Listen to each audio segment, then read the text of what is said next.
Ladies and gentlemen, boys and girls around the world,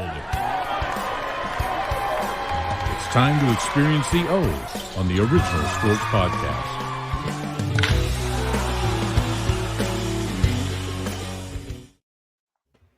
D.O.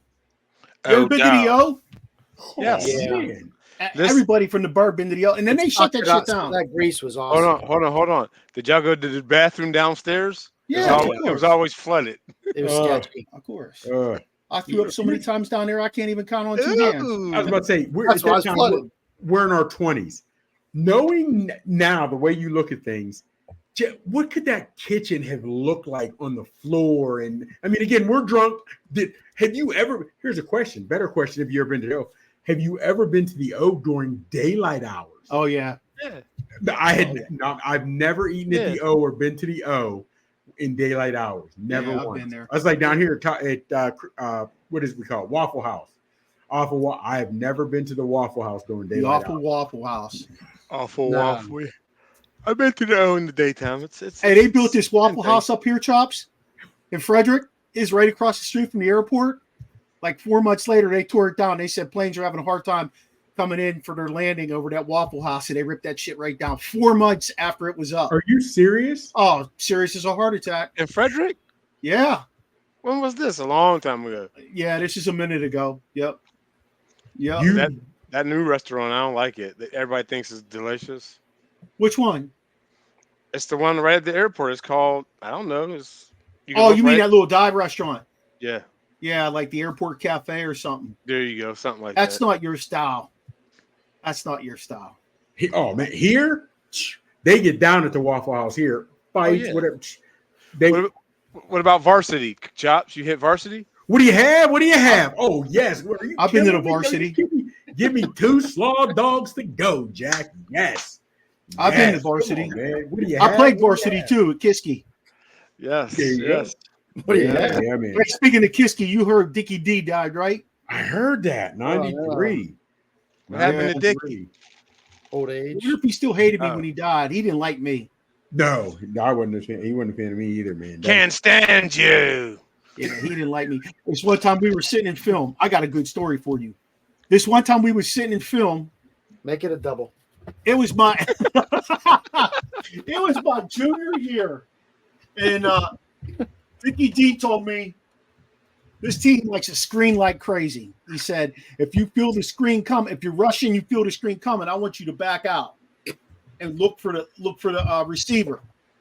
So I started doing like they did in the NFL back in the day. I'd take the snap, I'd take 2 steps, and I'd back my shit up like a linebacker, and there I was. So we get the film the next day. That's it. And Dick was like, what the hell are you doing? They start calling me Nickel D. He had a key ring, and he had like some mace or a knife or some shit in a leather little pouch. He threw that shit at me across the LGI, the large group instruction room. I'm like, what the hell? You know. Hey, when he said, watch for the screen, I'm like, you played hoops? I was like, what? Mine, Mr. Maradei. You remember Mr. Maradei? Oh, hell yeah. Okay. My senior year, right? All I didn't play any offense. All I was defense. I played D tackle. So it's defensive day. So we're doing defense, doing my thing, making tackle. So I come off, I'm talking big noise. Reggie White ain't got nothing on me. I'm talking big noise. At this point, everything switched over. Now it's offensive period. They're doing some offensive period. I don't have nothing to do with me. So I'm joking around. I'm joking around, whatever have you. Maradei comes up. You can't do it now. You could not do this now. Snatches me by the helmet. What are you doing? You got something that just goes off. He said, no, you know what? Just sit here and shut up. All right, I'm sorry. No, I got something better. You see that down there? Now, mind you, we're on the 40. Go down there and tell me, see that telephone pole? Put your face mask on it and tell me if it moves. I run down to the goal. It's basically in the end zone on a practice field. There's a telephone pole. I'm standing there like a schmuck with my face mask touching the telephone pole. After about 20 minutes, move, get up here. Did it move? Nah, coach, it didn't move. You couldn't do that to a student now. They'd have their parents calling you being all kinds of. Yeah, you know that. I'll never forget that. Forget that. I saw him. I forget who it was that I was playing with. I saw them it was Maradei. He made somebody go down the end zone, by the goalpost, lay down, and roll 100 yards up and 100 yards back. I'd be just, oh man. Hey, you'll love this one. This is the last story about these jackasses. They're both dead too. God rest their soul. He used to have a paddle. Yes. He had a paddle, and then he had like this chain link, like 5 pieces of chain link fence. He had taped on the paddle. You be hitting a sled. He'd come up behind you with that shit.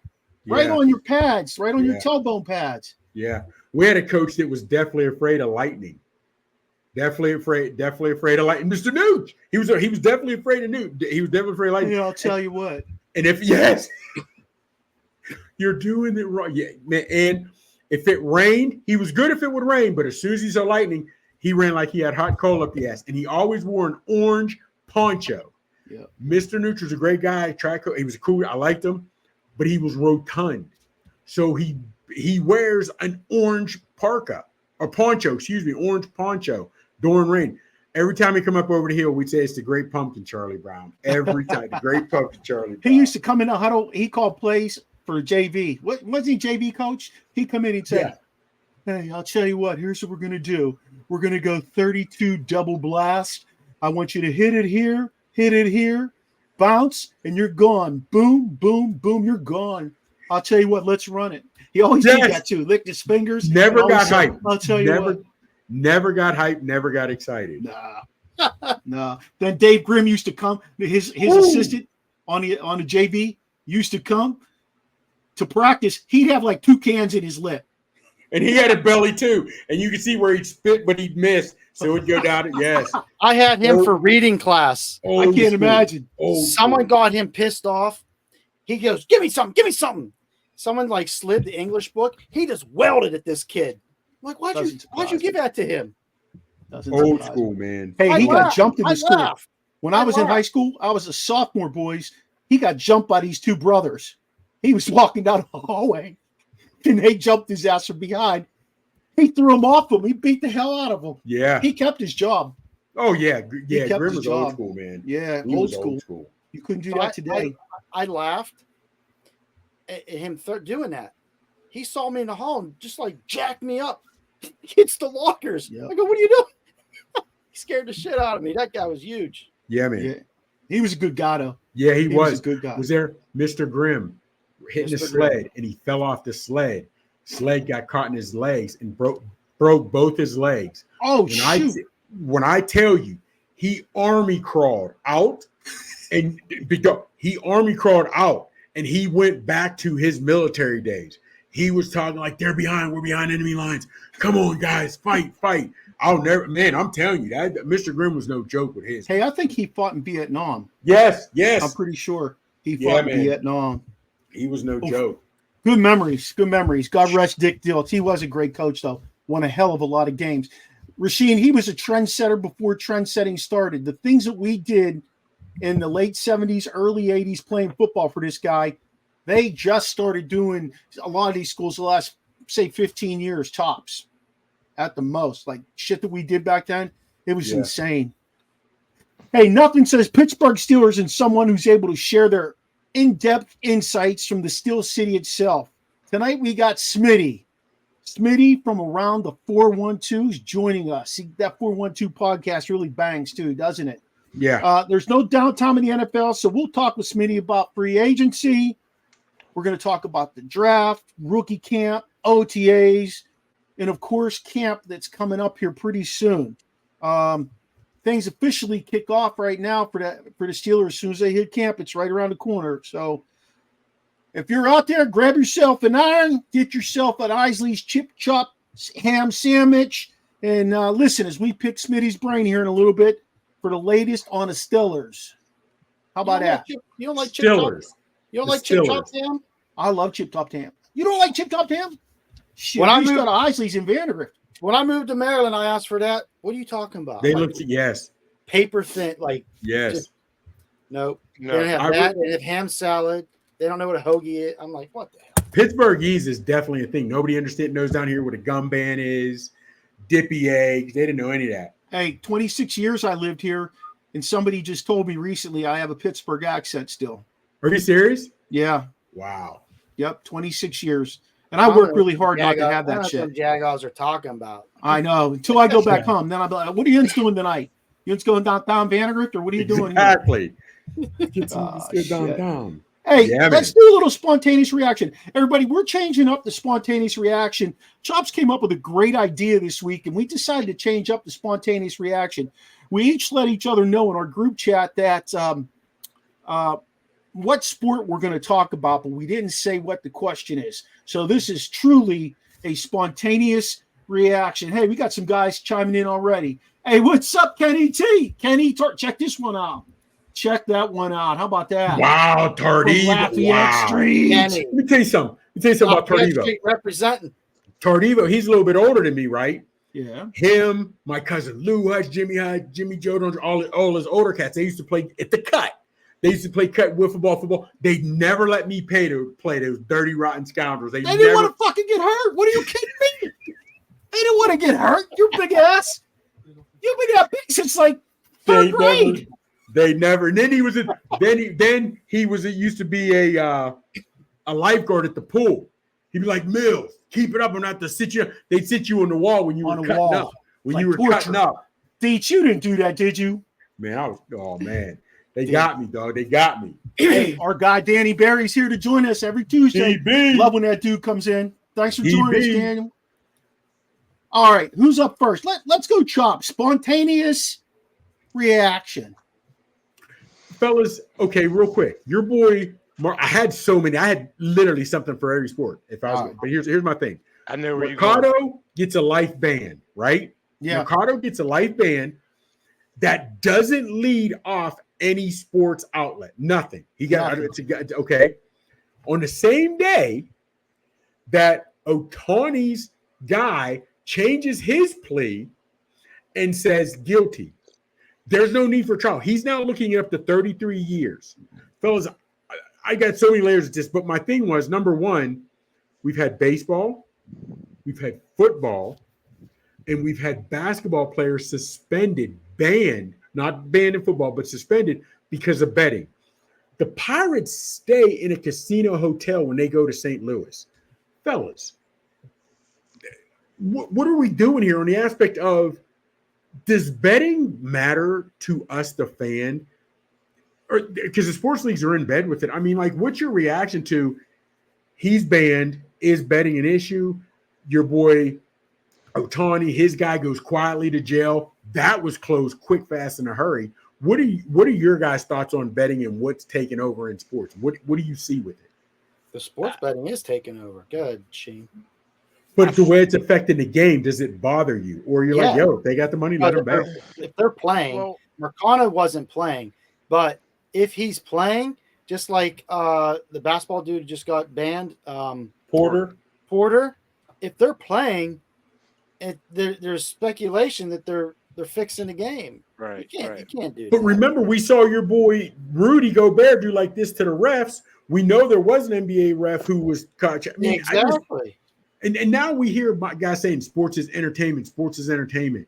So that's why it's hard for me even like to get mad. I get because we saw it with the Ravens. You get into the AFC Championship game or playoff game, and you abandon the run. It just makes me, what is going on with betting? That's my thing. I don't know, fellas. Yeah, I mean, I'm with Sizzle. If you're in the game, yeah, you have a chance to sway the game. I mean, with Marcano, if he was just betting losses for the Pirates, I mean, he could have won all season. I mean, that's an all day. That's he lost every bet he made, right? All ain't that crazy? Bets. Yeah, he lost all 25 bets. Why you would ever bet on the Pirates is beyond me. You said it. Why didn't you just bet on the Pirates to lose? Oh, I won one. Yeah. Well, they said more. I heard more detail this afternoon. He was doing parlays. That's why he was losing. He wasn't just okay, I'll take the Pirates. And it was when he was hurt too. I think he was down in the minors. He was rehabbing. But it also like 5 or 6 other guys they found out today also. Yeah. Their names are coming out. Why not just have somebody put the bets in for you? I don't get it. Dumb as shit. I don't know. Why? Yeah, and these guys are using their own names. And it's like you come into the locker room and it says no betting, rule number 23 or something. Fellas, I wanted to make sure I had this correct. It says they've done more research. It came out because I was looking right before. He bet over 387 times. He only won like 4%. So they found more research. But here's the thing. You were able to find that out, but you can't, and you suspend him quick. You talk about Ohtani for 1 day, 2 days tops, and now it's his guy's guilty. He's going to jail up to 33 years he's looking at. You can't tell me Ohtani didn't tell him, dude, do your time. I'll take care of your family. You cannot convince me otherwise. Listen. Ohtani was behind it all. I don't care what they say. It's too much of an open and shut case that quickly. They're hiding it. You know, somebody in my other group, somebody in my ESEN group that I'm part of that group on Facebook. It's a network group. And one of the guys is like, yeah, they can't do that to him. He's the face of baseball. And I'm like, shit. Anybody with any common sense knows that he did that and has to lose some personal respect for him. I feel like these guys coming out now, Marcano and these other names to be named, are scapegoats for Ohtani. Maybe. Deflecting it away from Ohtani? Yeah. Because if you talk about him, you're going to have to talk about Ohtani. So let's not lead off with Mercado. And then sweep Ohtani under the rug. I mean, real quick. Yeah, they came out with that right after it too, boy. I'll tell you. Unbelievable. All right, what's yours, T Scissors? So whoever's next. How many? Who's up? Well, you took mine. I said I'm going to do the MLB, and you took mine. You got, that's all right. I got plenty in the bag. But hey, that's all right, Chops. How about this one? I know it's not like real controversial, but did you guys see Michael Jordan set another record? His 2003, 2004 Upper Deck basketball card, 1 of 1, sold for $2.928 million. Wish I had that. The money or the card? I know. Can you imagine that? My thing was, I still have them up in the attic. Hopefully they're not all faded and ripped up by the mice. But who's going to buy that? Somebody buys it. They buy it. Somebody buys it. $2.9 million, almost $3 million. Hey, listen, there's people collect all kind of shit out there. I know, it's crazy. I started playing disc golf. Vincent and I are playing disc golf now, which is a shit ton of fun, boys. What's your groin? Yeah, I'm sure it is. Yeah. Jeez. So anyway, it's a shit ton of fun. So today I was doing some investigating. We bought some used discs. They're fine, but I'm looking into it. I'm trying to learn so I can play better. Mm-hmm. And there's people who go out there and just buy the discs. There are collector's discs. And I'm like, damn. Now, do you throw like this or do you throw like this? I do both. They make discs. You go like this or like Fellas, this? the crazy part is, which I didn't even know until I found out last year, I got a buddy who's in it. They have discs the same way professional golfers have different clubs. You have certain discs that go. Yeah. I'm like, are you kidding? I just thought they were all the same. I have a driver, 2 mid-range, and a putter. They all have different weights. They all have different grips around the size. Wow. Did you reinstate the shot put spin move that you used to do? No. Or you just go straight out? It's a shuffle. You do like a quick shuffle, or you just stand there and you got to work on, like, you know how you do the discus where you're flipping the hips, but it's got to come across the chest and stay flat. Even if you want, they're a disc set, you stay flat across the chest, and when you release it, it automatically takes off and goes up in the air. There are discs that you throw straight that they'll go straight and do a bend to where you want it to go. I mean, it's really interesting. I'm really into it. These hips don't lie. Max and I went to a place down here. These people thought they were cute. They put a crick in that place. So I'm down the creek. I throw it up. It hits a tree. Comes back down the creek. I throw it up. It goes like this. Circles back around in the creek. I'm like, I had like 3 or 4 shots in the creek. What the hell? Were you playing with a disc golf, or were you throwing a boomerang? Yeah, that's what I thought. I thought he messed my discs up. Yeah, that's a fun sport. Hey, check it out. We got somebody on here who likes to play a little disc golf. Robert Wardell. I'm pretty good at disc golf myself. It's about the plastic as well. Yeah, that's what I'm reading, Robert. Not just the weight. We have a club here with 3 18-hole courses. You Wow. can't rent carts and all. You can rent carts and all now. See, we don't have that. We got 4 courses over here in Maryland where I live. There's one at the end of my street. It's 18 holes. And there's 2. There's one in Middletown, Maryland. There's one Walkersville in has Woodsboro, Maryland, and one in Walkersville, Maryland. Robert, is there a cart girl? Does she bring around the drinks? That's all. I can't believe you got a cart. I was just thinking yesterday to myself when we were walking, when my son and I were walking, I'm thinking, damn, we could use a cart for this. That's pretty funny. Thanks for the insight. I love that. Hey, the way I was done, I need an ATV. It's just, it's like anything else. It's like playing any other sport. No, but there's he said no, but there's a bar. There you go.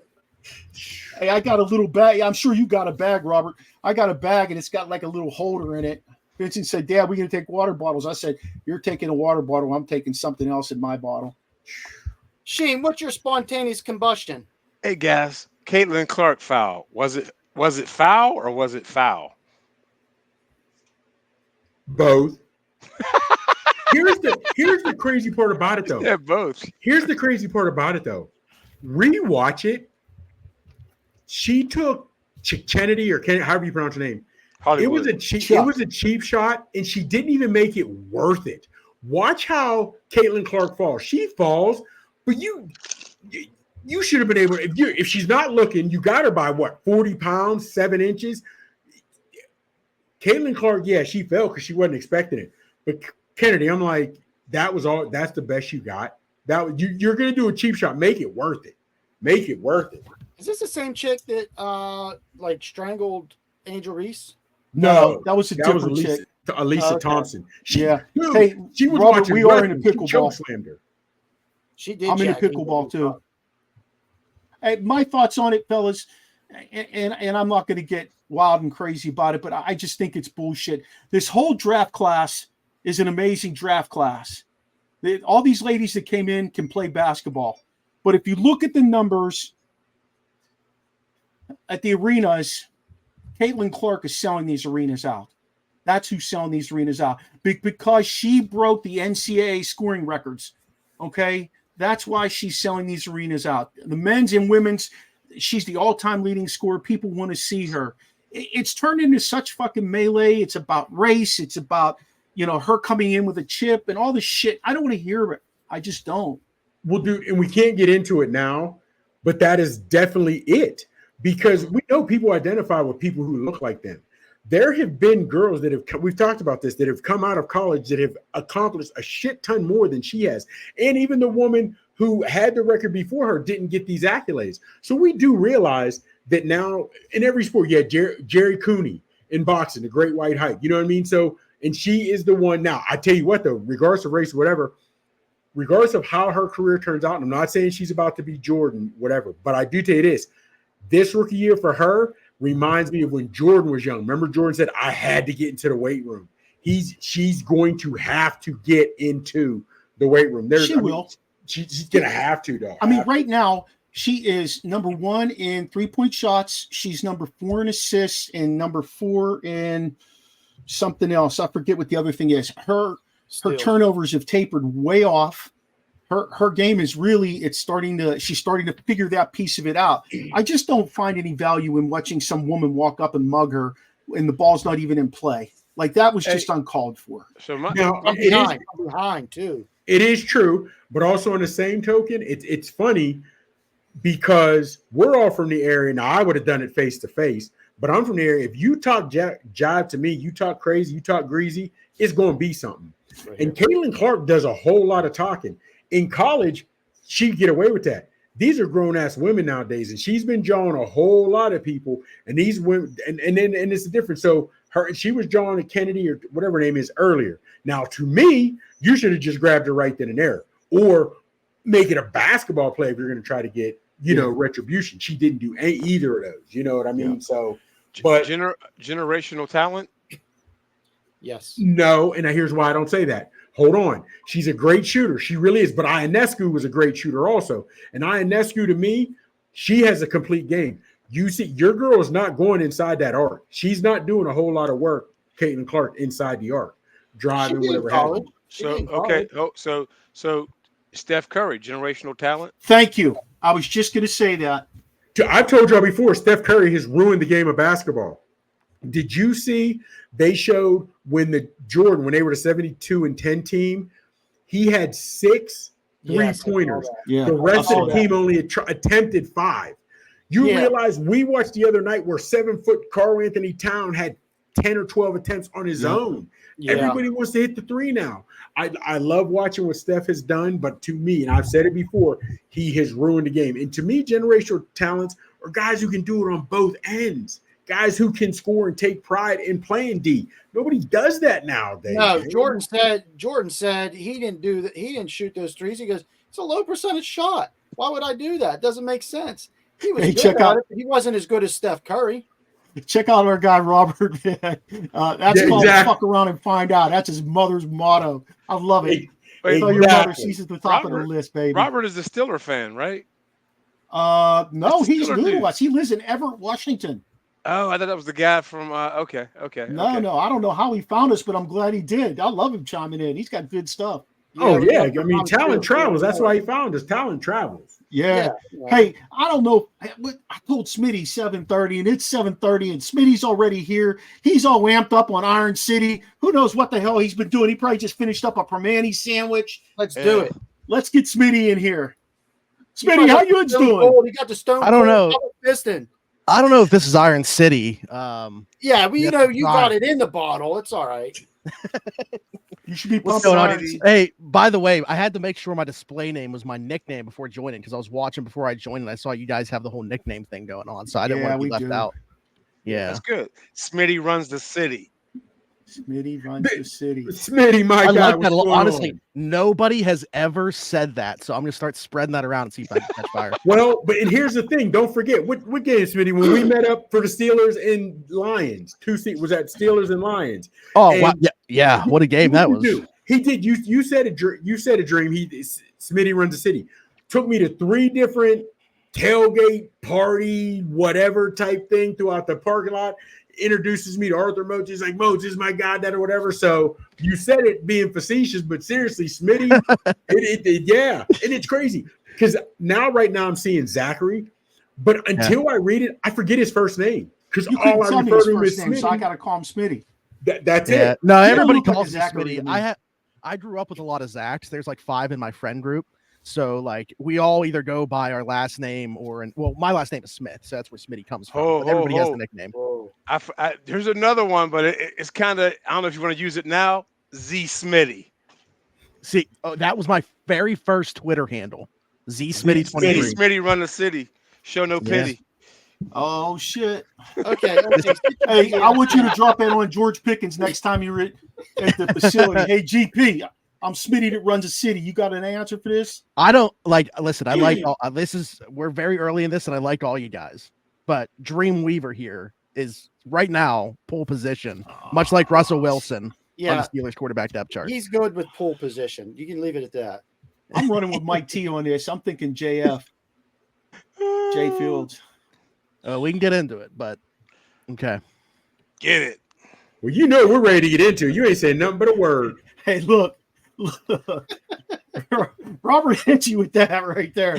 When you go out drinking, do you chant Smitty about to get shitty? I don't want to ruin the vibes on here, but I actually quit drinking last April. So I'm at nice. So did I. 14 months without a sip of alcohol. Congratulations. So I appreciate that. Congratulations. I rarely drink, to be honest with you. However, when I do, I get blitzed. I was in Louisiana. I'm in Louisiana last week, my cousin's house, right? Cousins.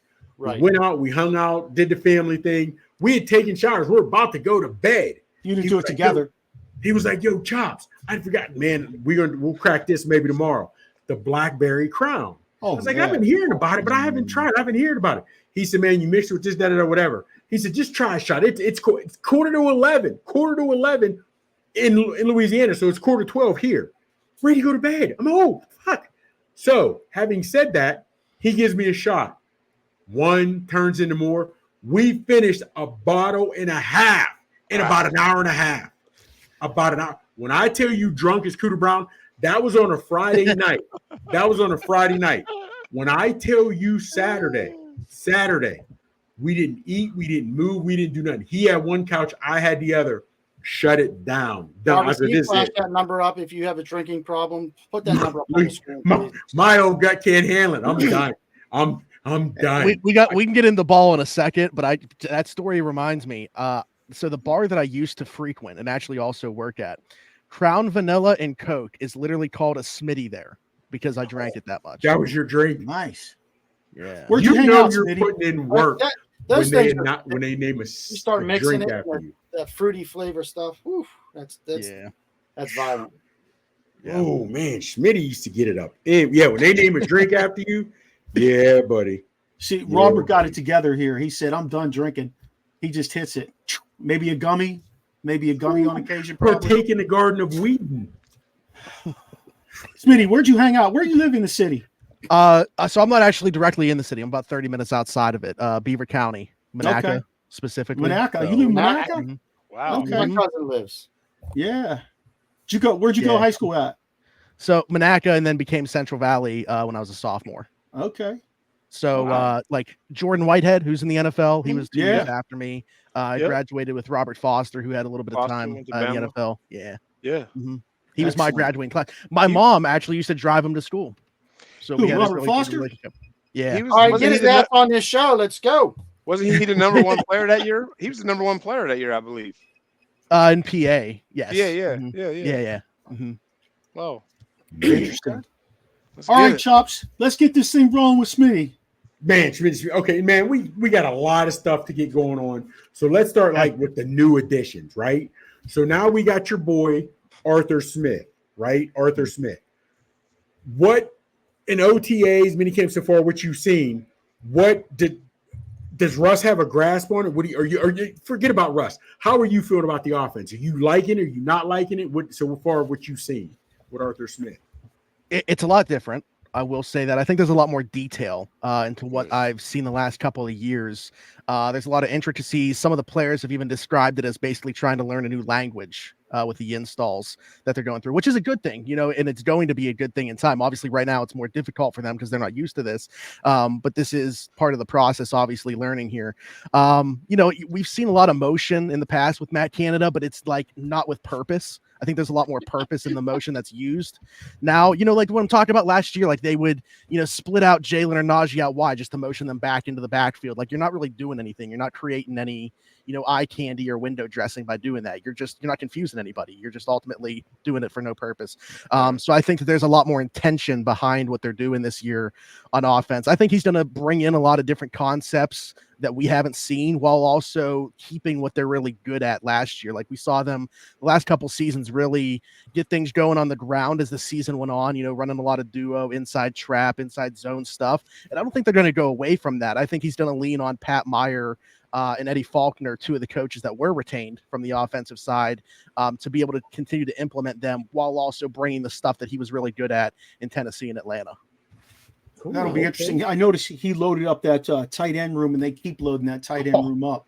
They're gonna keep 4 on the roster. Like I think that they're gonna go 5 receivers, 4 tight ends. I'm sure of it. It's gonna be interesting competition at the bottom of the roster because of some of the guys that they've brought in. And I expect Pat to basically be used as a receiver a lot of the times too. Like I think you're going to see a lot of 12 personnel, even 13 personnel. Michael Pruitt's been doing a lot of fullback stuff for them. So I think, we're going to see 4 tight ends make the roster, and people are probably going to be like scratching their heads, but they're going to get helmets. They're going to contribute on special teams, and they're going to find ways to utilize all of them. A tight end is really a linebacker on the offensive side of the ball, like a fullback. That's really what he is. Yeah, double tight, tote the rock. They just get back to the running game. That'd be exciting. But before we get to the running game, were you at the Zach Brown concert with Russell Wilson? I was not there. I've seen the clips and stuff like that. He's the mayor. He's shaking babies and patting hands. He was at Kennywood today. He had his kid at Kennywood today. Oh, yeah, he's been he's going on a full tour of Pittsburgh. I think he's done everything. I think he's part of the welcoming committee at this point. You weren't even born yet, but the laser loop. That was the best ride there, laser loop. Oh, that thing was unbelievable.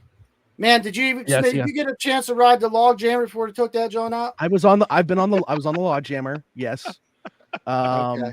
I actually know somebody that has one of the log jammer things. Like they bought one of them from Kennywood when they shut the ride down. Yeah, they have it over there like it's nostalgic. Like, look at that, kids. Remember? Oh, no, you were too young. That's right. Wasn't that special drink at the Pegasus, the log jammer? No, that's when you went to the bathroom at the O. Hey,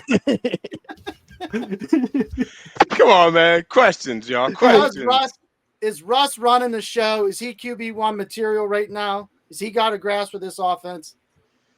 Yeah, absolutely. I mean, it's kind of hard right now until we get into, I would say, training camp. I mean, through OTAs, mandatory camp and stuff like that, you can say who's the pecking order and stuff right now, but in terms of like fully running the ship, and there's also, stuff that we're not allowed to necessarily talk about unless we can get it confirmed by the player directly.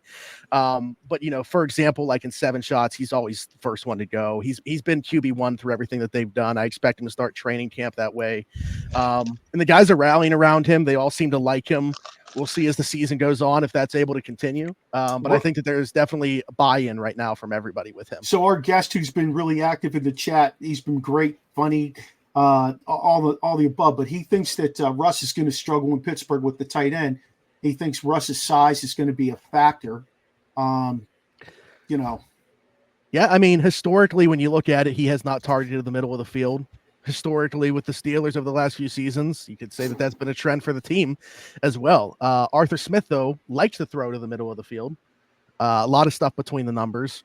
And they have a really good pass-catching tight end in Pat Freiermuth. Roman Wilson, 70% of his college production came between the numbers. So something's got to give here. Somebody's going to have to give. And I think it's going to have to be Russ targeted in the middle of the field more than he has historically. And, you could say that that's obviously been a product, his size maybe playing into that. But he also really likes to move around. Very rarely does he actually stand pat when he drops back. He'll move to his left. He'll move to his right. Takes a lot of sacks that way as well. Him and Justin Fields, coincidentally enough, first and second in sacks over the last 2 seasons, bottom 2. That's not a good thing when I say first and second. So, I think that he's going to have to get out on the move. And something's got to give with the middle of the field usage. I think it's going to be in a positive way for the Steelers in terms of its utilization. But I think you're right in 1 and 2 sacks. However, we know Fields, he was with a horrible team.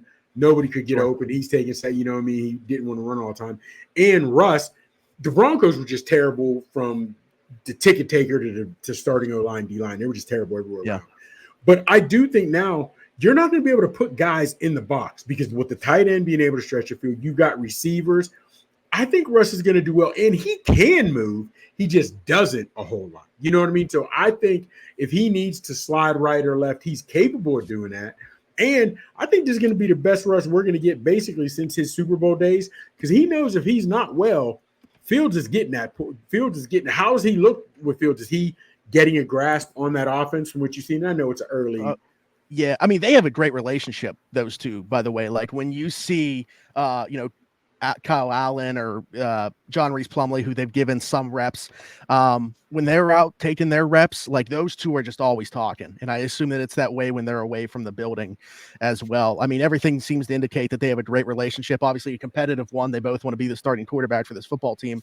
But Justin right now, like it's funny because you look at them and just like so physically imposing, like very rarely do you see quarterbacks that are built the way that Justin is, especially like in his lower half, like his thighs, very, some of this conversation, by the way, could be taken out of context. Yeah. Very impressive looking dude. I'll leave it at that. Is Justin Fields. So I think right now is kind of his time to shine when you're talking about football in shorts, because he's just a more athletically imposing player. Yeah. But once we get to training camp and stuff like that, and you're actually seeing the way that these guys are reading defenses and going through team drills, and this stuff can all be reported on actually, and not just hearsay. You're going to see Russ, I think, really start to take hold. Hey, how's the new tackle look? Troy Fautanu. Yeah, they've used him mainly at right. He's getting some reps over on the left side, but I think that kind of coincides with, them wanting to get Broderick back on the left side, as Omar said, is eventually going to happen. I think he's a 5-spot guy, though, if he needs to be. Like, definitely try him out at tackle. Obviously, there's so much more value if he's able to play tackle there than if you're talking about a guard or even at center for some reason, if they were to have to try that. But, I think he's going to be the right tackle for this football team from day one. I just think he's so much further along in terms of his pass pro than a guy like Roderick coming in last year, who was kind of an experience in terms of his college reps and stuff like that. That's not the case with Troy. He's an older prospect. He had a ton of starts at Washington, position versatility, really good footwork, great athlete in space. I thought he was a glove-like fit for Arthur Smith's offense. Between him and Talise Fuanga, I thought that those two made the most sense for them. And it was Fatanu that fell. So I think that they're very pleased with the way that he's progressing. Pat Meyer kind of preaches a lot, with the quick hands, the pass sets and stuff like that. I think it was just a really good marriage for them. I know that there were some knee concerns potentially why he fell to 20. I have not seen any reason for that to be the case. I have no clue where that popped up from, but he looks really good. And again, you're talking about guys that right now in OTAs are basically playing patty cake with the defensive line in their drills. Right. But he's everything that they want him to be at this point. Hey, Roman Wilson, is he going to slot in as number 2? Is there less of a sense of urgency in that team right now from what you feel and see? Or are they going to really shop for somebody and put something out there to get somebody in? I think you bring in a guy like Ayuk, he's going to want $30 million, especially after Justin Jefferson got paid a king's ransom. They just backed the Brinks truck up to his house. And Ayuk's going to want money. There's no question about it. What's your sense of what's going on there? They're certainly still shopping. I mean, they've been on a wide receiver hunt since March. They put an offer on the table to Tyler Boyd that was probably a low ball slap in the face offer, from everything that I've gathered. And they wanted to bring in Mike Williams for a visit. He didn't get out of New York. As soon as he got in that building, he signed a deal. Other than that, it's been quiet on the free agent market pretty much. Other than interest that I put out there in Michael Thomas, they reached out to him, and how far those conversations got, I don't know. Will they circle back if they don't make a trade? Potentially, but I really think that they're keying in on somebody on the trade market. Who that is, I don't see it being Brandon Ayuk for the reason you just mentioned. Not only would it mean giving up trade capital, but also $30 million per season. That would obviously mean you don't have a long-term future of George Pickens. You'd be really building the pass game around Brandon Ayuk and seeing how many more years you can get out of George Pickens before you're kind of in the same boat with him, where he's looking for a contract. Maybe he gets disgruntled. He's looking for a move. I will say he's probably the one guy to me that I think blocks that. I think the talk surrounding him has kind of cooled down. Maybe it heats back up because they still haven't met his contract demands. I still think Cortland Sutton makes a ton of sense for this team. He only has $2 million guaranteed right now from Denver, and that's really where he's disgruntled right now. Reportedly, I have a friend that actually covers the team. He's apparently looking for, a 2-year deal, $15 million per. I think that is more than doable for the Steelers. And again, that one doesn't block a potential future of George Pickens getting a long-term contract here in Pittsburgh should it shake out that way. And what's Sutton, 26? Am I right? Sutton 26? Ooh, good question. Did you say $15 million a year or $15 million for two? 15 to 16 million per. So 2 years, 32 million would be the max. Gotcha. And it's more about the guaranteed money on those, right? I mean, the Steelers, how they structure, they really do not like to go above that 35% guaranteed threshold very often. And I don't know what Cortland is looking for. I know he's looking for more than 2 million guaranteed in 2024. Cortland, he's 28 years old. Yeah, he's 28. He's 28. Yeah. That doesn't mean they're not drafting one next year too. So if they ink him, if they get him in, ink him to a 2-year deal, that's some security there. You can sign Pickens and bring in another young buck, and then you've got Roman Wilson too, who's most likely going to develop for them. Like a Hines Ward. Chops did the questions this week, and I could see it. I see that in that kid. Yeah, I was just saying, you asked about Roman Wilson. I forgot to touch on him at all. But, again, receiver probably is the one position, along with cornerbacks, when they do, their head-to-heads, that you actually do get a pretty decent look at OTAs. I think Roman looks the part in terms of athletically. We can look at the 4.3 speed and see that he's a speedster. But to me, what grabs my eyes more than anything else is he doesn't decelerate in and out of it's full speed all the time. How quickly he shifts more than anything else is what grabs my eyes. Yeah, I mean, he fits the bill, I think, for them in terms of a slot receiver, but they're still looking for another guy on the outside to go along with George, in my opinion. None of them speed guys you don't think can step up with the speed at all? Jeez, these guys are fast. Yeah, and that's the thing. They brought in a lot of guys to me that kind of challenge Calvin Austin to step up, and I will say he has honestly, if you were asking me right now, who in this receiver room has stepped up and maybe put themselves in a position, if they don't go out and get somebody to be the number 2 guy, Calvin Austin, who I think has been better than Roman Wilson through OTAs. So, Robert here thinks that working with Russ in Denver left a bad taste in Sutton's mouth, and there's no way he's going to want to touch Pittsburgh. I mean, you know, what's funny is like it sounds so stupid, right? But like, what do we really have to go based off of this other than this? What I'm about to bring up. All I'll say is they still follow each other on Instagram. Yeah. So I don't know. I don't know what that relationship is like. I've also seen like them share stories that they're tagged and everything. It seems similar to me with like a DK Metcalf thing, where it is a receiver that he played with in the past. There's a lot of mutual respect there. I don't think that Cortland Sutton would be upset about coming to Pittsburgh to reunite with Russ. Yeah.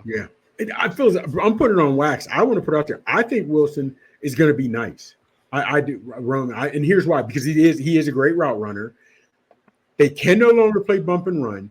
Everybody's always wide open. You know, Bells, I always say that, but I think he'll be. I think he'll be a nice slot guy, whatever have you. And with all the other weapons, we don't need like San Fran. We talked about Ayuk. San Fran has Debo on one side, Ayuk, both real nice guys. I don't know if we really need a big money guy. And like you said, Sutton would be a big money guy, but I just think with the offensive weapons, the tight ends coming to play, the quarterbacks. I know I'm a homer, but man, I'm excited about this offense this year, man. I really am. Well, it's a different offense and it's different players. I'm ready. It's a different play caller. That's I think what's exciting about it is they got someone outside the system to bring some freshness to it. The way I feel is that if anybody can pull quality out of Russ, it's going to be Tomlin. Okay, if Russ has anything left, and I get what Robert's coming from, I do. I understand him 100% here. But if anybody can pull anything out of a guy, it's going to be Tomlin. And he just knows how to deal with these guys. But I will tell you, if Russ is not performing in camp, he's not going to automatically hand him that starting role. He's just not going to. That's a proven fact. You know, look how quick they were to send Kenny Pickett packing. Yeah. Phyllis, I just think 26-8 last year, 2016 for a team that didn't want him. I mean, I still think Russ can play, man. I really do. And a running back is a quarterback's best friend. He's a running game. I'm excited, man. I'm excited. Yeah, last year he was 18th, finished 18th in EPA per play among quarterbacks. So, you know, about middle of the road there. But where he really shined was in the red zone. Still top 5 pretty much across the board in his metrics in the red zone. He's still number 5 quarterback in all of football in terms of his play action passer rating as well, in which Arthur Smith wants to use that a lot. And I think with the run game that we're going to have, that is something that they should be able to play off of. That's why I said, like, as soon as they signed Russell Wilson, and this was before the Deontay trade, George Pickens to me was the big winner. The moon balls that he's going to throw up to him, like Russ is still a really good deep ball thrower if he's anything. So I just think like the play action shots that they're going to take, 2 big winners so far for the way that the Steelers have gone about this offseason are George Pickens and Pat Freiermuth. Is Freiermuth going to get signed before we start the season? Can you say? I believe so. I think $11 million is what I read. Yeah, I mean, you're probably looking at something like in the Cole Kmet range, same agent as well. You know, and I honestly, I think that they could probably, because I think he's going to blow up in this offense. I really do, guys. So, like, I think that you are kind of maybe taking a little bit of a risk, but I think that the reward is worth it when you're talking about signing him now as opposed to seeing what he looks like in the offense. Because I think his number is only going to go up after you give him a year in this offense as the number 2 target, kind of taking on that Kyle Pitts role. That's interesting. Yeah, that's real interesting. Hey, Peyton Wilson, another guy who came in, supposedly had knee issues. I mean, we know he had knee issues, but yeah, you know, he's been a performer in college. Talk about him a little bit and what he's done in camp, what you've seen in shorts. How about that? Yeah, I mean, obviously, get away from his thighs, please. The athleticism pops. I mean, and he's such a unique guy. 6'4", 4'3", the way that he's built. You know, you just don't see guys like that all the time. He was one of my favorite prospects coming into this thing. People talk about the injury history, but I think you got to add the caveat that they haven't been over the last 2 seasons. He's played 11 plus games each of the last 2 seasons. So you're going back to like his sophomore year since he really had a injury that hampered him in a big way. Obviously missing one ACL, but he doesn't move like it. And they put a ton of trust in him from day one at rookie camp, gave him the quote unquote green dot, if you will. They really don't do that in rookie camp, but he was the one kind of calling the shots for the defense at rookie camp, even though there were some more experienced players there, because even though it's rookie camp, they bring in veterans for tryouts and stuff like that. So, right away, kind of putting a lot of trust in him. His role is kind of up in the air though this year, right? Like we're kind of still waiting on to see where Cole Holcomb is going to be at. They've been pretty mum on that situation, but he's going to have a role for sure on special teams. And when I look at what he's able to do, what his strengths are, and looking at this division, I look at him as a guy that could definitely contribute against the AFC North. When you look at the way that he can play as a slot defender, when teams line up Mark Andrews in the slot, when they line up David Njoku, like playing in the North, where these teams like to put their tight end in the slot, to me, he's a guy that can cover these guys in space and contribute for sure against the AFC North opponents. Has he got the size to do that? I know he's got the hands to get on him and run with them, but does he got the size? Yeah, I mean, I think so. 6'4", 235. Like, I think he's putting on more too. I mean, he looks every bit of 235, if not more. So I'm curious to see what he ends up being listed at when the season starts. But yeah, I think so. If he stays healthy, I think he's going to have maybe a bigger role than people think for a rookie that, again, people have the injury questions about. But a lot of this, like I said, could depend on, are they going to have Cole Holcomb available from the jump? Hey, Smitty, sticking on the defensive side of the ball, you mentioned about Freiermuth getting his contract settled. Mm-hmm. I think Hayward just reported today. He was there today, yeah. He skipped out OTAs, but came today. Is that going to happen? What's going to go on with him? If I was on this show 2 weeks ago, I would have said 100% certainty that he gets an extension. I still think so, but like him talking about still feeling like he's a top 5 player at his position. Then you look at the top 5 contracts at the position, you're talking 24+ million. Like if he's trying to align where he thinks he is in terms of a payday as well, I think it's going to be a little bit more contentious than I would have thought from the jump. Like I said, I would have thought this was a slam dunk. Now I'm a little bit like, I'm still optimistic something gets done, but I can't say with 100% certainty that I believe that, because I don't know where the holdup is. I just thought, this is going to be pretty shut and dry. They'll give him more guaranteed money, maybe look at in the range of like 16 mil per. Obviously the guarantees are going to be the sticking point. But I would have thought it was going to be done by now, honestly, if you asked me 2 weeks ago. He's been pretty solid. His numbers are consistent. Yes, he's injury prone. He's older. He's up there in age. You got a lot of factors to consider, but I think he's, better on the team than off. They've got to get it done. Well, here's the thing with the injuries too, right? Like he tore his pec in 2016 against Dallas, missed the rest of that season. And then the groin injury last year. That's it, though. Like, I mean, you're talking about 2 major injuries, obviously, in the 35-year-old, but it's not like year in, year out. You're talking about a guy that's always missing games. So, like, if he's able to come back next year, that's completely healthy, and he plays like 2022, I don't think there's a question about it. Everybody would be fine with it. But you're talking about a player that presumably, because of his age, certainly isn't going to get better. You hope he at least stays the same. But most likely he's going to be on the decline now of his career. 22, he made that flag football all-pro game. Yeah. Do you think he's top 5 at his position? No, I don't think so anymore. Top 10? I would give him top 10. Yeah. Top 10. I mean, he's still really good as a run. Actually, his run defense numbers last year were better than the previous 2. And again, he was all pro in 2022. So as a run defender was still there on a per snap basis last year, but the pass rush juice was gone.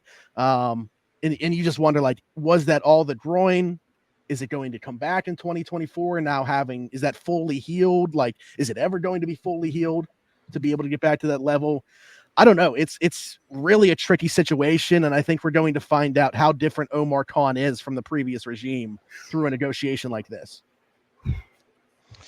Hey, Smitty, with Watt, Hayward, Queen, and Minka, those are all pros at all those levels. Do you think the defense this year will be top 5? Ooh, and I think you can add in. I know he didn't make an All-Pro, and I know that we're talking about a second-year player, but Joey Porter Jr. too. Yeah, corner. You're talking about dudes at every level. Yes. Right in that range, I would say 5 to 7. I think that they'll be there. the one question that I kind of have, right, is the other side of Joey. So, like, your secondary is obviously going to be its best when you have the pass rush. They got to support each other. Like, if you don't have a very good secondary, they can kind of be masked by a really good pass rush, which we've seen the Steelers have when healthy over the last few seasons for sure. And kind of on the other side of that, if they had a really strong secondary, maybe you don't need as good of a pass rush. I think the one thing that we're kind of, and well, not we, but a lot of the fan base is kind of overlooking in terms of Patrick Queen's addition isn't just himself and what he's going to do for the linebacker room, but the third level too. Like, we've been talking about wanting to get Minka back to his playmaking self. Patrick Queen's going to be able to do a lot of those sideline to sideline things in the box that they were asking Minka to do last year, and let Minka be free, let him be the robber, let him play too high, and just do a lot of things that he wasn't able to do last year just due to other players' availability. So, yeah, I do look at this defense as one right now where I'd say on paper, if you ask me, I think they're going to be a top 5 to 7 defense. That's a great point. Supporting that third level where they're focused more on that run and having to cover the gaps and figure out, because they were getting beat the first and second. So we're going to see more of the 1996 Tampa 2. Is that what you're saying? I think you're going to see a lot of it. And I think that, we talk about the slot corner position a lot and how they haven't addressed that in a big way. Barber's not a fan. I think that with slot, though, I think you could see, and they wanted to do the last couple years, but they haven't been able to player availability. You're going to see a lot of 3 safety looks. I mean, they bring in Deshaun Elliott. DeMonte KZ is obviously still on the team.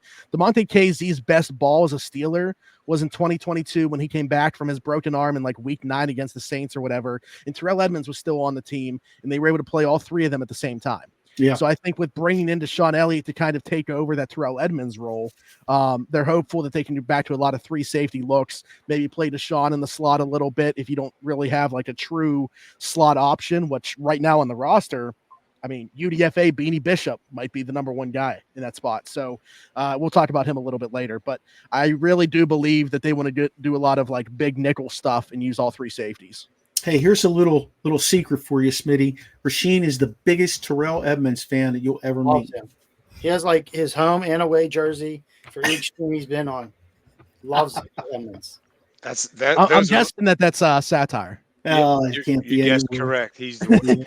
He would rather see Pharaoh Edmonds out there playing safety than yes, his dad. Yes, he's bad. Let me ask you this though: if Terrell was taken in like the 3rd round, would you have felt the same way? No. So Dream's hard. He's rough on a cat. Come on, Chops. Listen, if Edmonds is in the game, I just posted on Facebook. Someone said this, and I said if Edmonds is in the game, quarterbacks. If you're reading this, that's where you throw. I know they ain't reading my Facebook, but listen, quarterbacks, if you're reading my Facebook, that's where you go. I think they know, and that's back to Smitty's point, that why we need someone for JPG Jr. whatever, because they expose that right quick, and they'll figure out the weakness. I mean, Dante Jackson was brought in via the Deontay Johnson trade, obviously. I think he's, a borderline CB2. I'd feel a lot better if they had somebody else there and he was more of like the CB3 type. But a really good athlete. The speed wasn't lost despite his lower body injuries that he's suffered over the last few years. But I have a question about his durability. Availability is going to be a big question for him when you look at how many games he's missed over the last 3 seasons. And then behind him, it's a bunch of lottery tickets. What is Corey Trice? What is Darius Rush? Who I really like those guys, but hopefully one of those guys is able to stand out.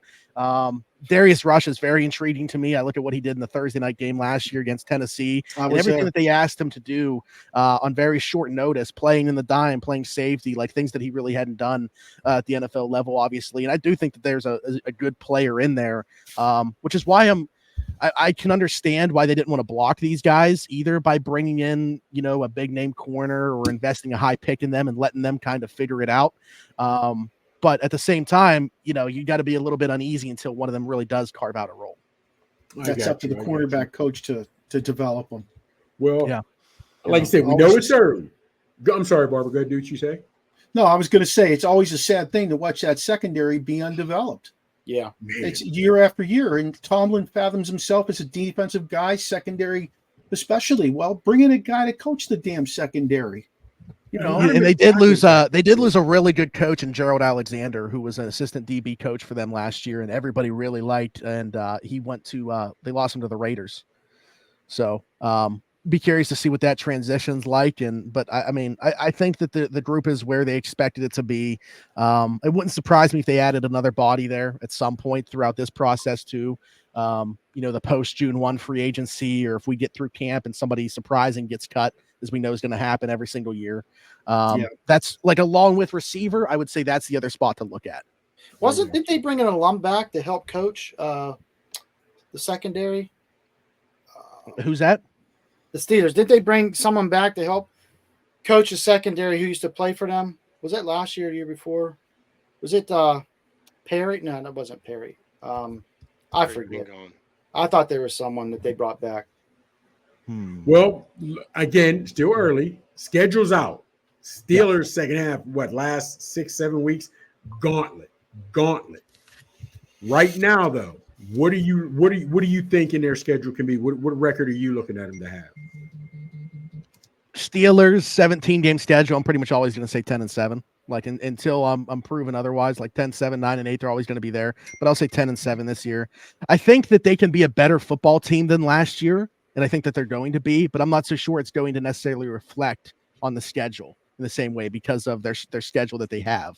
Obviously, you would think Cincinnati didn't. A lot of these things could change. Obviously, Cincinnati getting Joe Burrow back. They got KC coming here on Christmas. A brand new offense. So you kind of wonder how they're going to get going out of the gate. That's why I know a lot of people have complained about the way that the schedule is with all those divisional games on the back end and how tough it is on the back end. I'm the opposite. I like it for that reason, because I think that the offense potentially going to get out of the gate slow, and that gives them time to gel, especially with that young offensive line with all the new pieces before you go into the bye. And then post bye, you got Washington, and then you got the entire division and KC. So I almost like the way that it's structured for them to get out of the gate, Atlanta, Denver, LA, and then the gauntlet on the back end, when theoretically you should have kind of the pieces in place and everybody on same You know what page. you're doing. I got it. I like that. That's a good point. But don't you think the other teams are going to have the same effect? Sure. But I think for me, I'm just looking at it from a Steelers perspective. And when you got a new offensive coordinator, 3 new pieces, because I'm considering this a second rookie year for Broderick going back to the left side. So if you're talking about him going back to the left side now for basically a second rookie season, Zach Frazier, Troy Fautanu, 3 new pieces essentially on the offensive line. A new receiver in Roman Wilson, who's going to have a prominent role, whether or not they bring in another receiver, he's still going to have a prominent role. A new quarterback in the system. Like, there's so many moving pieces for the Steelers offense that I kind of just expect them to get out of the gate slow. So again, that's why if you're going to have a gauntlet like they do, prefer it in the second half as opposed to the first half. Yeah, I agree. I think if they keep a lot of people healthy, that's going to be the key going into that second run there. That 3 games in 10 weeks and in 10 days, they're going to need to have a good rotation, not only at the running back spot. And I like the kid from Georgia, by the way. He's going to get carries. I think they're going to have a good rotation there. I think you'll see a nice rotation between those tight ends and those receivers at that point. They'll have settled in with one quarterback or the other. I do think they need to find out if Russ is the guy starting under center. I think they've got to find a role for Justin Fields in some way, shape, or form. They've got to find a way to get him on the field. Yeah, I think that they're going to have packages for him. I go back to when Arthur was in Tennessee and had Ryan Tannehill and Marcus Mariota on the roster, and they had certain packages where Mariota would come in, whether it was quarterback design runs or to throw them off. You obviously don't want that to be a tell. Like, hey, if Justin's on the field, it's an obvious run. Like, you want him to be able to throw out of those plays too. But yeah, I think that they're going to have certain packages for him. I think if you're talking about like an obvious, like a QB sneak, I think it would be Justin as opposed to Russell. I think they're going to have certain stuff where they get him on the field for sure. They could probably run some. Go ahead, Sis. We've been hearing this about him returning punts and kicks and stuff. Is there any truth to this crap? Nah, Danny Smith made a joke just because he's such a good athlete. I mean, if they lined everybody up right now and had him run 40s, he would be the fastest player on the team. That's because he had 4 packs of bubble gum in his mouth. No one knew what he was saying. So Danny Smith makes a joke, and Jaylen Warren brings up said joke on Cam Hayward's podcast, and everybody runs with it, thinking it was like a legit thing that they were having Justin return kicks. No, that was never never in the cards. Hey, what games this year are you looking forward to seeing, and why? I have season tickets, so I'll be at all of them. So I'm looking forward to all of them. But Go ahead, Smitty. Smitty no, runs. I mean the Cowboys, right? I mean they only come here every 8 years. Just the storylines between the two teams. I'm a big Like CeeDee the Lamb cicadas. guy. They only come out every 8 years. Absolutely. I think I might prefer the cicadas, to be honest with you, over the Cowboys. Big Justin Herbert guy, so I look forward to them coming here as well. Can't wait to see that arm live. I'll probably go on the road for one, so I'm looking forward to being in Indy. Indy's a really cool city. Steelers travel well, obviously everywhere, but specifically in Indianapolis, I know there will be a good turnout as well. Now, are you going to these games, Smitty? Are you going as a fan? You going to work? I'm going as a fan. I'm going as a fan. Okay. That's non-negotiable for me. I've had my season tickets. I'm going as a fan.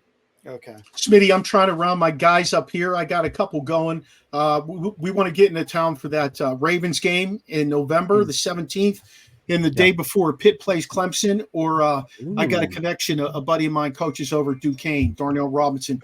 I could probably get some free tickets to that. I might have to go check out Duquesne instead with some free tickets, unless Pitt shows me something in advance.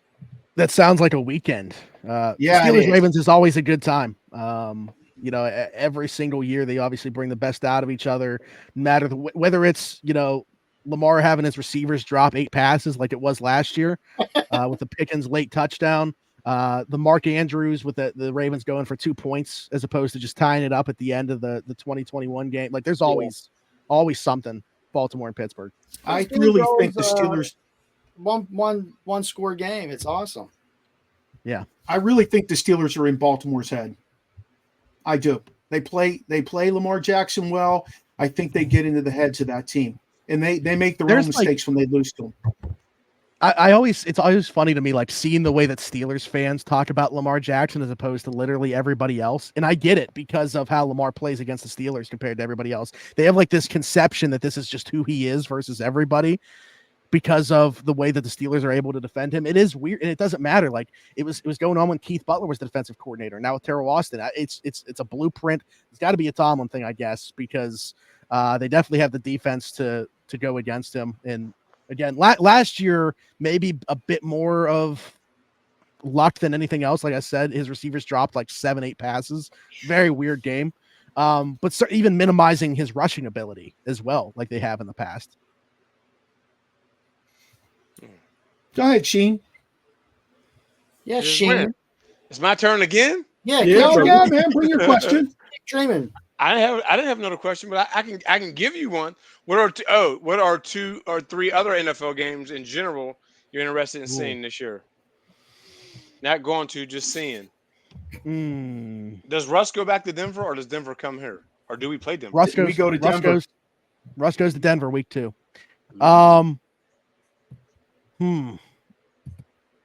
I want to see. I don't know if it's a game in particular. Let me look at their stats. Houston is a team that I'm super intrigued by this year. Like, do they continue to build off what they did last year? Or was it just a 1-year thing? I don't necessarily think so. I think they're going to continue to build. But they got the Bills. Chiefs. There we go. Houston at Kansas City, December 21st. So right before Christmas as well. That's definitely one of them. If I don't have a second team, I hate when people do that. But like if I had to pick a team, if the Steelers are out of it, like they were in the playoffs last year after they got eliminated, kind of bandwagon with Detroit. So I'll always root for Detroit and Houston play each other. There we go. There's another one. November 10th. And then whatever games are on Thanksgiving. That's good. Okay. You can't have Thanksgiving without football, even though they stink, typically. Yeah. Yeah. The game. I just mentioned Detroit. I just mentioned Detroit, but for whatever reason, like whether they're good or bad, it doesn't matter. They look the same on Thanksgiving. Yeah. Campbell's got those boys playing. You got to give him that. Campbell got them Lions playing. Hell, absolutely. As much as he had them playing, if he to me, he made a couple rookie coaches mistakes, even though he wasn't a rookie, like going for it over and over in Dallas, going for it over and over in San Fran. I think he might have been able to take those boys to the Super Bowl last year. Real quick though, man, it's Smitty, as you're looking at it, before we get up out of here, man, a couple more things. What undrafted rookies impressed you in OTAs, rookie mini camp? What any of those guys that we should look out for? Like Warren was my guy. That's my Right. dude. Sure. Yeah, Beanie Bishop, I mean, is the easy answer for me there. Like, he also has the easiest path to making the 53 and carving out a prominent role just because of the work or lack thereof that they've done in the slot. What's weird, man, like 5'8", but he played on the outside at West Virginia, had 4 interceptions last year, always around the ball. And, you know, I know that people always try to make this comparison as Steelers fans, but the first question that he was asked when he got here was, who do you emulate your game after? Mike Hilton, former Pittsburgh Steelers, who he watched a lot of, just due to the size, the height weight combination, the way that he plays in the slot. I'll be honest, I think there's a bit more coverage upside with him than Hilton. I think Hilton, everybody really liked him for what he was able to do from the slot blitzes as a run defender, contributing there. Was never the best cover guy. I think that Beanie's got a little bit more in the tank in terms of his coverage ability. I don't think he should have been an undrafted guy. I had a 4th round grade on him. I thought he was going to go on day 3. So I think that the Steelers got a little bit of a steal there. They also promised him, if you don't get drafted, we're going to sign you as a UDFA, which is a pretty cool story. Obviously, was he the first guy? Get drafted. Yeah, he was a priority. Like literally as soon as the draft ended, they had him pen to paper. He was coming to Pittsburgh to sign a deal. So the other one would be Edwards, the UDFA running back out of Georgia. I think he's got a shot too. Just when you talk about, you know, I know that they brought in Jonathan Ward, who's a veteran running back. I guess Cordero Patterson can be considered RB3, but don't know how much of a role he'll have in the offense. It's more about obviously the new kick return role, the reason they brought him in. But yeah, Edwards very productive at Georgia, obviously, and his looks good so far through OTAs. We'll see when they put the pads on what he's able to do. They've talked a lot about what they think he can do in pass pro for them, which is very important. If you're going to make this team as a 3rd running back or farther down the depth chart, it's going to be because of the work you can do in pass pro. So if he can hold up there, I think he's got a good shot to beat out Ward, potentially Patterson to be the 3rd guy to get carries behind Warren and Najee. I easily could see that. They really churn out some good running backs out of Georgia, and they've been doing that for years, going the whole way back to like Worley, who was a really good running back coming out of there. You know, he got hung up on other shit, but Worley was really good coming out of Georgia. Hey, I'm going to wrap it up with this question for you, Smitty. I know you probably got bigger and better things to do. If the Steelers don't make the playoffs this year with this roster that has been built over the last 2 years, does Mike Tomlin go on the hot seat? I feel like this question gets asked like every year. Just from the fan base, he's been on the hot seat for half a decade at least now. Yeah. Internally, would he be on the hot seat? He won the Super Bowl. He was on the hot seat. Yes, you're right. Right. Yeah. Internally, I don't get that sense. Like, I think that the leash is so long with Mike Tomlin. And, you know, I think that's from ownership more than anything else. Like, people can talk about Omar Khan as the GM being the guy directly above Mike Tomlin. Really, Rooney's the boss. And I think that his relationship with Rooney, I think the leash is super long. I don't see it. Like, I don't even know. If you asked me what would have to happen this season for him to not return, I don't even know what that looks like. 0-17? Yeah. Like, I really don't know. Like, now, if you ask me, like, on his own accord, is it possible? Potentially. You know, if he's like, do I really want to reset at the quarterback position again if it doesn't work with Justin or Russ? Do I really want to go through this? And on his own accord walks away. That to me is the more possible option than him being fired.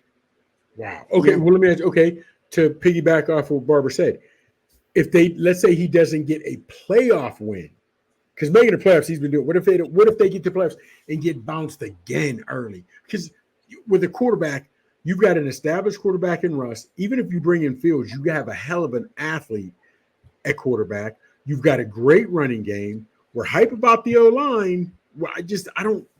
If he don't get a playoff win, man, for the love of Jesus. I think a lot of what we're talking about, though, man, like if I know that we're talking about the Steelers, if we were talking about any other team, I think a lot in the AFC, I think a lot of this could be said. Like, the AFC is ridiculous. Like, you're talking about 8 of the top 10 quarterbacks probably in the NFL being in the AFC, and one of those is not on the Pittsburgh Steelers. So, you know, in a quarterback-driven league, and I'm saying, like, you can win with Russ, you could probably win with Justin. But in terms of going into the playoffs and winning a playoff game, getting yourself into, like, the final 4 of the conference, do the Steelers have that type of team? I don't know. I don't see it. I think the one thing that people have to keep in mind, they inherited, Mike Tomlin inherited Ben Roethlisberger in an early age. Ben Roethlisberger turned out to be, a Hall of Fame quarterback. You can say what you want about him, but he's got two guys here that are experienced. They're different styles, and he's not asking them to win games. He's asking them to manage games to win games. Does that make sense? Sure. I don't think don't kill him. I mean, this goes back to 2019 when they lost Ben to injury. Those other guys in there. Yeah, he doesn't want the quarterback play to kill them. I don't think he needs Russ to throw for 350 yards a game. Okay, I don't think he needs Justin Fields to rush for 1,000 yards a game. I think what he needs them to do is to make plays to win games and don't kill them, just like you said. Yeah, I think that he wants them to play within the structure of the offense. I think getting an offensive coordinator like Arthur Smith, where it really takes so much emphasis off the quarterback. Like it's as quarterback friendly as a system as you could have. I kind of disagree with you guys. I disagree. These guys are not game managers. They're not. They're playmakers. They're not going to go out there conservative. I don't think they're going to go out there and throw balls out like constant. They're going to have a good mix of the offense, but they're definitely not game managers. Well, I'm not saying that they're going to go out there and not do what they need to do.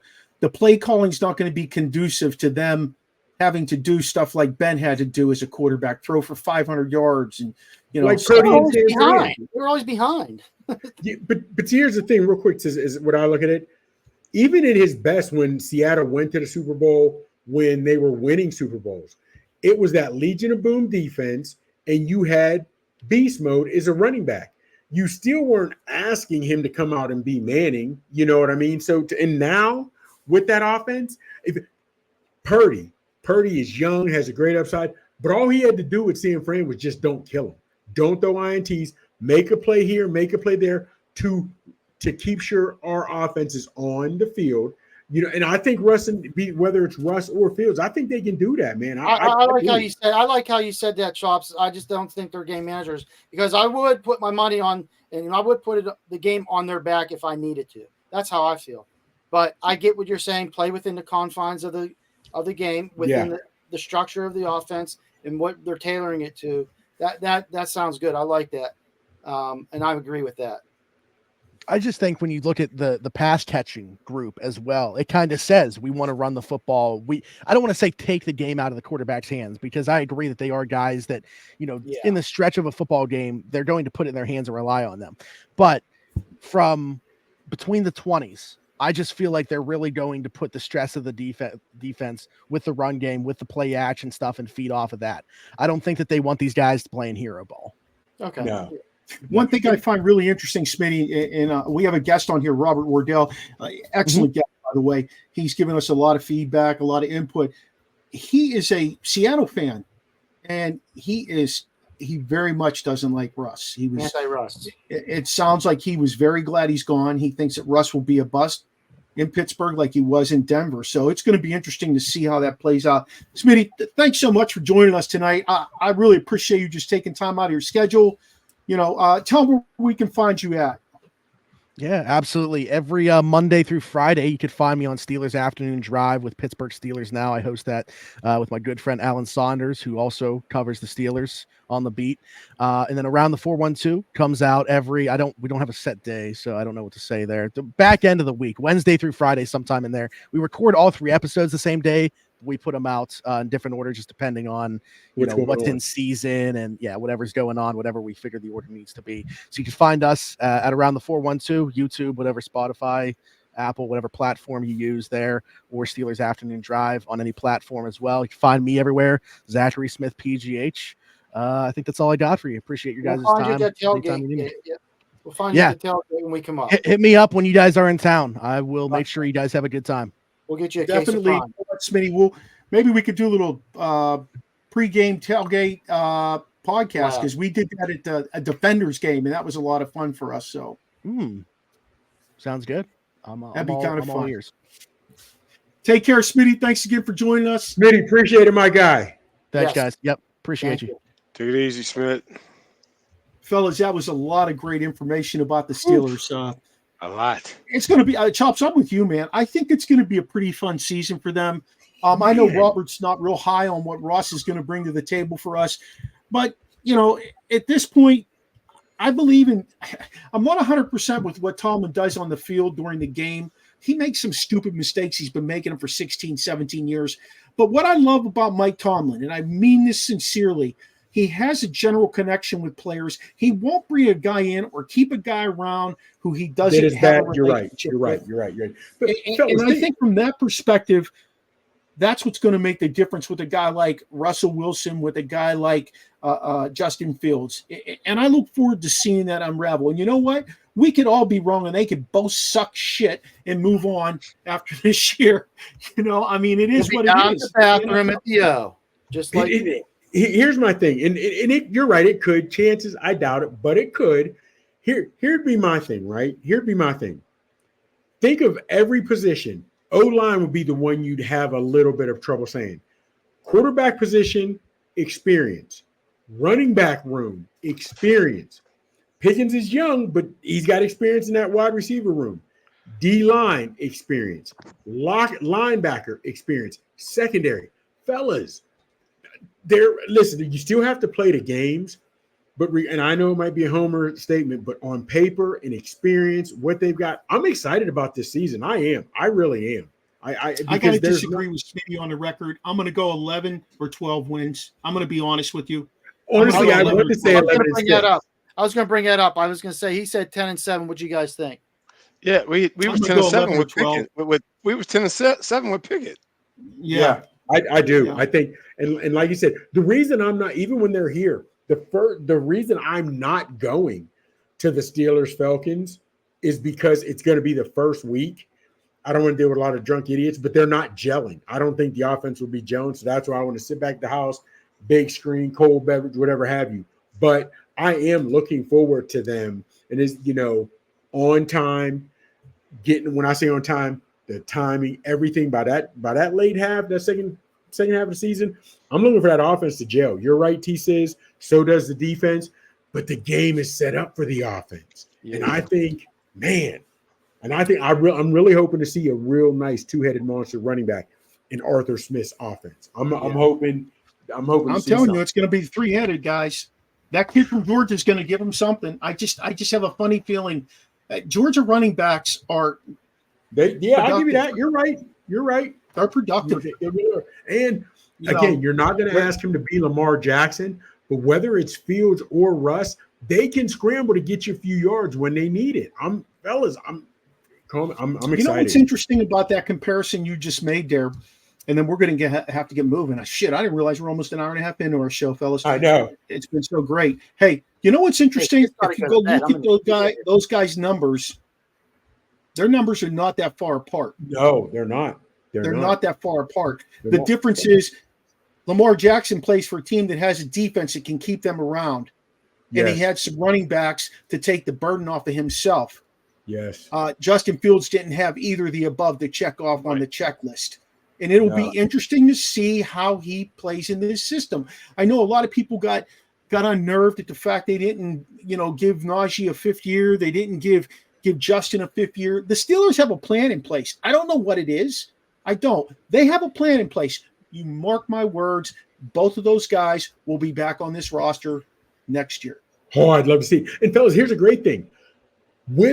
I think that's going to be expensive. To me, Justin Fields can have a couple Super Bowls in his career. He, to me, is a younger Russ. He throws, he can run, he can do it all. When he's in, when Taysom Hill came in for Breeze, you knew he was running. You knew he wasn't going to pass. You can't assume that if Fields comes in. It could, because he can hit you, he can run it, but he's also going to be able to break you off with his arm. I'm excited. That playbook does not have to change regardless of what QB is in there. Hey, I said that when we interviewed the one dude for ESPN, and I said, bring him in, run a couple packages like that, and he said, I don't foresee that happening. But now, what do you think? Yeah, he even said it here. Hey, let's wrap this thing up. Greg Bishop, what's up, my man? Greg Bishop played some linebacker for me back in the day. Oh, chops and the little chops. Listen, I just found your Facebook page, and I'm like, what, was you just doing curls? God damn, your muscles are big as hell. But And the how are crazy you? part is, it was only my left hand is messed up, so I could only do right hand curls, and How that's come what you it like this though? That's crazy. I mean, your Look how little Bobby is there. Yeah, I mean, Oh, what, shit. how old were I you? was 16. God. Hey, yeah. this weekend I was overworking my curls with my right hand too. Up Right. at Jason Philo's house. Right, Bishop? Wow, Jason Philo. How about that? man. Where's he live now? I don't know. Up Pittsburgh. Man, somewhere. that was a blast. That was maybe Barbs. back in the Disney. Hey, Hey, Tops, can you make that Steeler weekend? What's that, man? Can you make that Steeler weekend if we do that? What weekend is it? Which one? November weekend? 16th and 17th. That's before Thanksgiving. Yes. Yeah. I could probably. Fellas, here's the problem. Seriously, I worry about weather now. It's going to be under 50 degrees. Fellas, I know I was born and raised. I can't take the cold now. Call me. oh man, Okay, he shaved his beard with a stone. He went camping, Fellas, slept with his cousin, camping or glamping? drank a bottle, drank a bottle and a half of We stayed at Crown. JJ's the house. game. I the told you hell's me and going Smitty on hooked down there? the game. Me and Smitty hooked up when they played the Lions. The reason I chose the Lions, I wanted to go to the Ravens game, but the Ravens game was December. The Lions game was a week to basically 10 days before Thanksgiving. I was like, the weather will be a little nicer then. That game, it was in the 30s in sleet. I didn't even stay the whole game. I was ready to leave at halftime. We stayed Why you because gotta my drink 2 mom. bottles of Crown? What the hell? Yeah, Yeah, we have that crown there for you, Chops. You Fellas, gotta come prepared. Crown in the gummy. I promise. that crown dog. I'm not with it. Man, that Yeah. crown tastes like Robitussin. Yeah. I ain't gonna lie. I'm It like had down me with the nice. black I was beard. right with it. It was- Hey, Robert said, get out the long johns, baby. Get out the long johns for the long ride. Chops, I'll be expecting you to make that since we can't do the fight now. The Tyson and what's it, Paul. Logan Paul, Jake Paul, one of them Paul dudes. yeah, That's yeah, gets yeah. off till who knows when. RuPaul. Yeah, next time we come together, fellas, is Monday night. We will have we're going to get outside the box a little bit from what we usually talk about. We're going to talk about golf with director of golf at Callaway Clubs. And, Sizzle put the show together for us. I'm real interested in hearing what he has to say about today's golfers, the clubs they use. Do they use different things on different courses? How do they swing them besides the practice? There's a lot that entails. It's not like me with my disc frisbee golf that I play. It's just get out there and just wing that some gun. So, hey, Chops, tell them where they can find you at, baby. What about what about Sizzle's Quizzle? Oh man, we're an hour and 25 into All this, right. almost an hour and 30. All right. I had a question and everything. I was ready. Okay, go ahead. We'll do You it. know I'm gonna get it. I'm smarter than Doogie Howser. You want to go, Sizzle? You got one? I got Sizzle's Quizzle right here, right now. Pittsburgh, just because we're talking about the black and gold, the 412, and everyone on the shows down with the Berg, thanks for supporting, representing, showing up, and commenting. The Steelers were originally called what? It's a softball Eagles? for our fans here.